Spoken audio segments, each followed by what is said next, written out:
Junior மகளிர் T20 உலகக்கோப்பை super 6 சுற்று போட்டியில் வங்கதேசத்தை வீழ்த்தி இந்திய அணி அபார வெற்றி பெற்றது.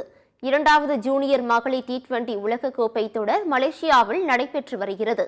இதில் பங்கேற்றுள்ள 16 அணிகள் 4 பிரிவுகளாக பிரிக்கப்பட்டு லீக் போட்டிகளில் மோதின. லீக் சுற்று முடிவில் ஒவ்வொரு பிரிவிலும் முதல் 3 இடங்களை பிடித்த அணிகள் வீதம் 12 அணிகள் சூப்பர் 6 சுற்றுக்கு முன்னேறின. 12 அணிகளும் 2 பிரிவாக பிரிக்கப்பட்டுள்ளன. இதன்படி குரூப் 1 இந்தியா, ஆஸ்திரேலியா, இலங்கை, வங்கதேசம், ஸ்காட்லாந்து, வெஸ்ட் இண்டீஸ் அணிகளும், குரூப் 2 தென்னாப்பிரிக்கா, England, America, Nigeria, Ireland, New Zealand அணிகளும் உள்ளன. இந்நிலையில் நடப்பு சாம்பியனான இந்திய அணி தனது முதலாவது சூப்பர் 6 சுற்று ஆட்டத்தில் வங்கதேசத்துடன் நேற்று மோதியது.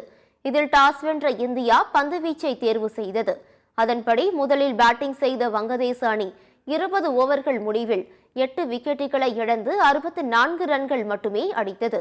இதனையடுத்து 65 ரன்கள் அடித்தால் வெற்றி என்ற எளிய இலக்கை நோக்கி களமிறங்கிய இந்தியா ஆரம்பம் முதலே அதிரடியாக விளையாடியது. 7-1 ஓவர்களில் 2 விக்கெட்டுகளை மட்டும் இழந்து 66 ரன்கள் அடித்து இந்தியா அபார வெற்றி பெற்றது. வைஷ்ணவி சர்மா ஆட்ட நாயகியாக தேர்வு செய்யப்பட்டார்.